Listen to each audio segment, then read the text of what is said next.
ಮೈಸೂರಿನಲ್ಲಿ ನಿನ್ನೆ ಆಷಾಢ ಶುಕ್ರವಾರ ತಾಯಿ ಚಾಮುಂಡೇಶ್ವರಿ ದರ್ಶನ ಆಶೀರ್ವಾದ ಪಡಿತಕ್ಕಂಥದ್ದು ಯಶಸ್ವಿ ಪ್ರಾರಂಭ ಆಗಿದೆ. ಲಕ್ಷಾಂತರ ಜನ ಭಕ್ತಾದಿಗಳು ಬರ್ತಾ ಇದ್ದಾರೆ. ನಾಡಹಬ್ಬ ಮೈಸೂರು ದಸರಾ ವಿಶ್ವವಿಖ್ಯಾತ ದಸರಾ ಮೈಸೂರಿನ ಮಹಾರಾಜರು ಆ ಒಂದು ದಸರಾ ಉತ್ಸವವನ್ನು ಬಹಳ ವರ್ಷಗಳಿಂದ ಕೂಡ ಆಚರಣೆ ಮಾಡ್ಕೊಂಡು ಬಂದಿದ್ದಾರೆ. ಇಂದು ಕರ್ನಾಟಕ ಅದನ್ನೇ ನಮ್ಮ ರಾಜ್ಯ ಸರ್ಕಾರ ಮುಂದುವರಿಸ್ತಾ ಇದೆ. ಈ ವರ್ಷ ಮಳೆ ಬೆಳೆ ಸಮೃದ್ಧಿ ಆಗ್ತಾ ಇದೆ. KRS ಕಬಿನಿ ಎಲ್ಲ ಡ್ಯಾಮ್ಗಳು ಕೂಡ ತುಂಬಿದಾವೆ. ರೈತರಿಗೆ ಒಂದು ವರ್ಷ ತಂದಿದೆ.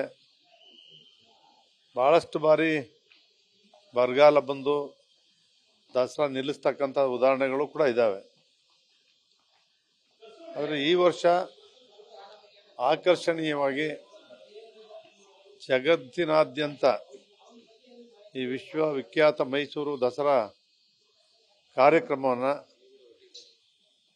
ವ್ಯವಸ್ಥಿತವಾಗಿ ನಡೆಸ್ತಕ್ಕಂಥ ಒಂದು ಸದುದ್ದೇಶದಿಂದ ಇವತ್ತು ಪೂರ್ವಭಾವಿ ಸಭೆಯನ್ನು ಮುಖ್ಯಮಂತ್ರಿಗಳು ಮುಂಚಿತವಾಗಿಯೇ ಕರೆದಿದ್ದಾರೆ.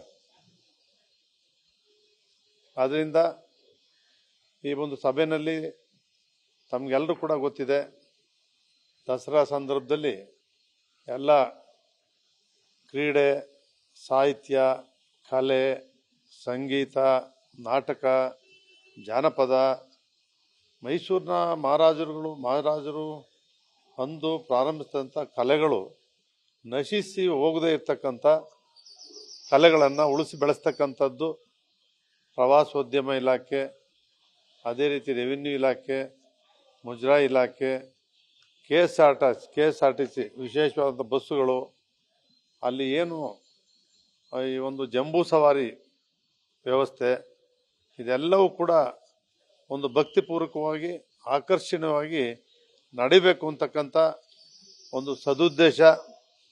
ಜೊತೆಗೆ ಇವತ್ತೇನು ಆ ಕಡೆ ಬಂಡೀಪುರ, ನಾಗರಹೊಳೆ, ಬೇರೆ ಬೇರೆ ನದಿಗಳನ್ನ ನೋಡ್ತಕ್ಕಂಥದ್ದಿರ್ಬೋದು, ಅರಣ್ಯ ನೋಡ್ತಕ್ಕಂಥದ್ದಿರ್ಬೋದು, ಪ್ರವಾಸಿ ಕೇಂದ್ರಗಳು, ಕೊಡಗು, ಇವೆಲ್ಲವೂ ಕೂಡ ಸ್ಥಳಗಳನ್ನ ವೀಕ್ಷಣೆ ಮಾಡ್ತಕ್ಕಂಥದ್ದಕ್ಕೆ ಬಸ್ಗಳನ್ನು ವ್ಯವಸ್ಥೆ ಮಾಡ್ತಕ್ಕಂಥದ್ದು. ಇದೇ ಸಂದರ್ಭದಲ್ಲಿ ಅಭಿವೃದ್ಧಿ ಕಾರ್ಯಕ್ರಮಗಳನ್ನು ಕೂಡ ಮಾಡಬೇಕು ಅಂತಕ್ಕಂಥ ಒಂದು ಮನವಿಯನ್ನ ಮಾಡ್ತೇವೆ. ಸರ್, ಈ ಬಾರಿ ದಸರಾದಲ್ಲಿ ಕಂಬಳವನ್ನು ತರಬೇಕು ಅಂತೇಳಿ ಮನವಿ ಸಲ್ಲಿಸ್ತಾ ಇದ್ದಾರೆ. ಕಂಬಳದ ಆಯೋಜನೆ ಎಲ್ಲವನ್ನು ಕೂಡ ಮಾಡಬೇಕು ಅಂತಕ್ಕಂಥ ಒಂದು ಮನವಿಯನ್ನ ಮಾಡ್ತೇವೆ.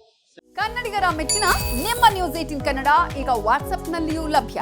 ಕರ್ನಾಟಕ ಮತ್ತು ದೇಶ ವಿದೇಶದ 360 ಡಿಗ್ರಿ ಸುದ್ದಿ ವಿವರವನ್ನ ನೀವು ನಿಮ್ಮ ಕೈ ಬೆರಳುಗಳಲ್ಲಿಯೇ ಪಡೆಯೋದಿಕ್ಕೆ ಈ QR ಕೋಡ್ ಅನ್ನು ಸ್ಕ್ಯಾನ್ ಮಾಡಿ. ನಮ್ಮ ಚಾನೆಲ್ ಅನ್ನು ಫಾಲೋ ಮಾಡಿ, ನೋಟಿಫಿಕೇಶನ್ ಆನ್ ಮಾಡಿ.